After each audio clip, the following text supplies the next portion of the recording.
Le poète contumace.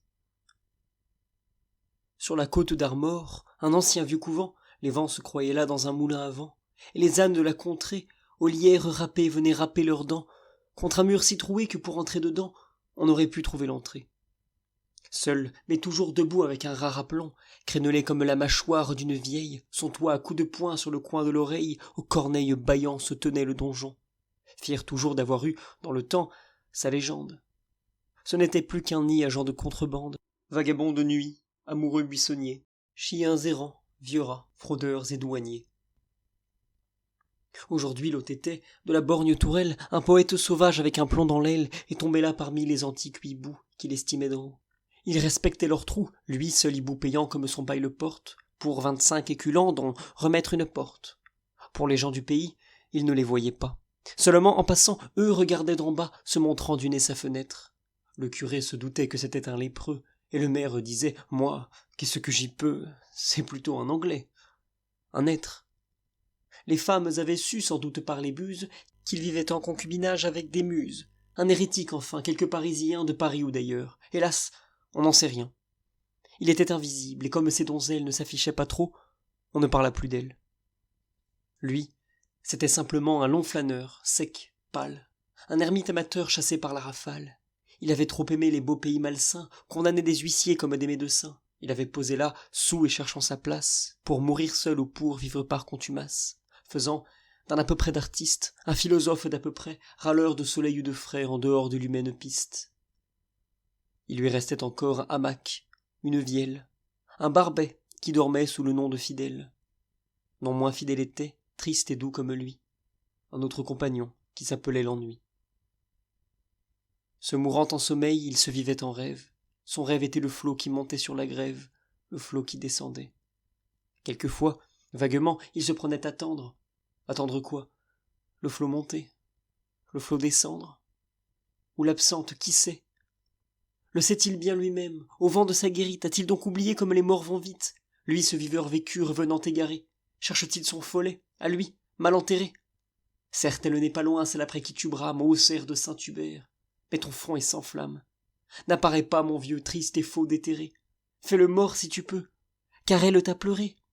Et ce qu'il pouvait, lui, n'était-il pas poète, immortel comme un autre, et dans sa pauvre tête déménagée, encore il sentait que les vers hexamètres faisaient les 100 pas de travers. Manque de savoir vivre extrême, il survivait, et, manque de savoir mourir, il écrivait. C'est un être passé de 100 lunes, ma chère, et ton cœur poétique à l'état légendaire. Je rime donc je vis, ne crains pas, c'est ta blanc. Une coquille d'huître en rupture de banc. Oui, j'ai beau me palper, c'est moi, dernière faute, en route pour les cieux, car ma niche est si haute. Je me suis demandé, prêt à prendre l'essor, tête ou pile. Et voilà. Je me demande encore. C'est à toi que je fis mes adieux à la vie, à toi qui me pleuras jusqu'à me faire envie de rester me pleurer avec toi. Maintenant c'est joué, je ne suis qu'un gâteux revenant, en os et, j'allais dire en chair. La chose est sûre, c'est bien moi. Je suis là, mais comme une rature. Nous étions amateurs de curiosité.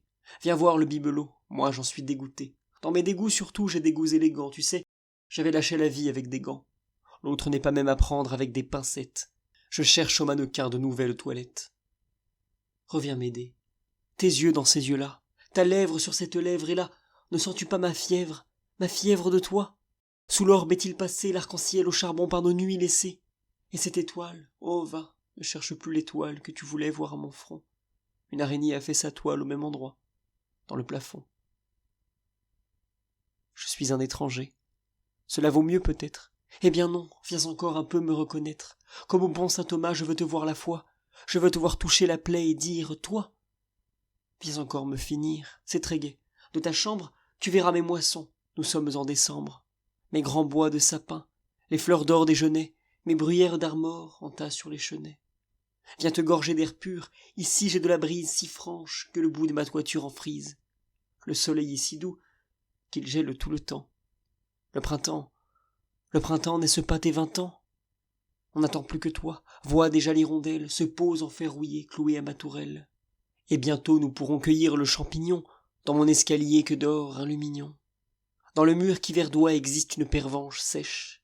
Et puis nous irons à l'eau faire la planche, planche des pavots secs, comme moi, sur ces plages. La mer roucoule sa berceuse pour naufrage, barcarolle du soir pour les canards sauvages.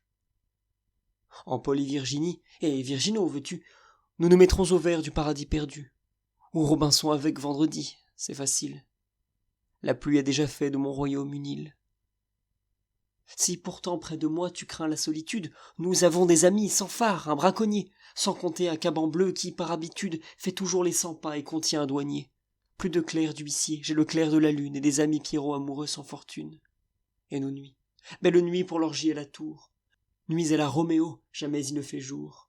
La nature au réveil, réveil de déchaîner, secouant son drap blanc, éteint ma cheminée. Voici mes rossignols, rossignols d'ouragan, gais comme des pinsons, sanglots de chat-huant. Ma girouette dérouille en haut sa tyrolienne, et l'on entend gémir ma porte éolienne, comme chez Saint-Antoine en sa tente à Sillon. Oh viens, joli suppôt de la séduction. Hop! Les rats du grenier dansent des farandoles, les ardoises du toit roulent en castagnole, les folles du logis. Non, je n'ai plus de folle. Comme je revendrais ma dépouille à Satan, s'il me tentait avec un petit revenant. Toi, je te vois partout, mais comme un voyant blême. Je t'adore, et c'est pauvre adorer ceux qu'on aime. Apparaît, un poignard dans le cœur, ce sera, tu sais bien, comme dans Inès la Syrah. On frappe, oh, c'est quelqu'un. Hélas oui, c'est un rat. Je rêvasse, et toujours c'est toi. Sur toute chose, comme un esprit follet, ton souvenir se pose. Ma solitude, toi, mes hiboux à l'œil d'or, toi, ma girouette folle, ô toi, que sais-je encore? Toi, mes volets ouvrant les bras dans la tempête, une lointaine voix, c'est ta chanson, c'est fête.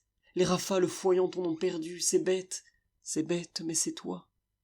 Mon cœur au grand ouvert, comme mes volets en pantaine, bat, tout affolé sous la laine des plus bizarres courants d'air.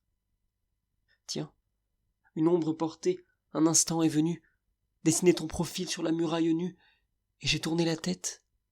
Espoir ou souvenir, ma sœur Anne à la tour, voyez-vous pas venir? Rien.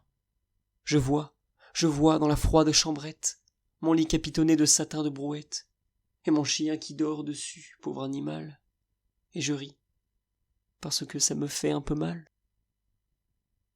J'ai pris pour t'appeler, ma vie et les malires, mon cœur fait de l'esprit le sot, pour se leurrer. Viens pleurer, si mes vers ont pu te faire rire, viens rire s'ils t'ont fait pleurer. Ce sera drôle. Viens jouer à la misère d'après nature, un cœur avec une chaumière. Il pleut dans mon foyer, il pleut dans mon cœur feu. Viens, ma chandelle est morte et je n'ai plus de feu. Sa lampe se mourait. Il ouvrit la fenêtre. Le soleil se levait, il regarda sa lettre, rit et la déchira. Les petits morceaux blancs dans la brume semblaient un vol de goélands.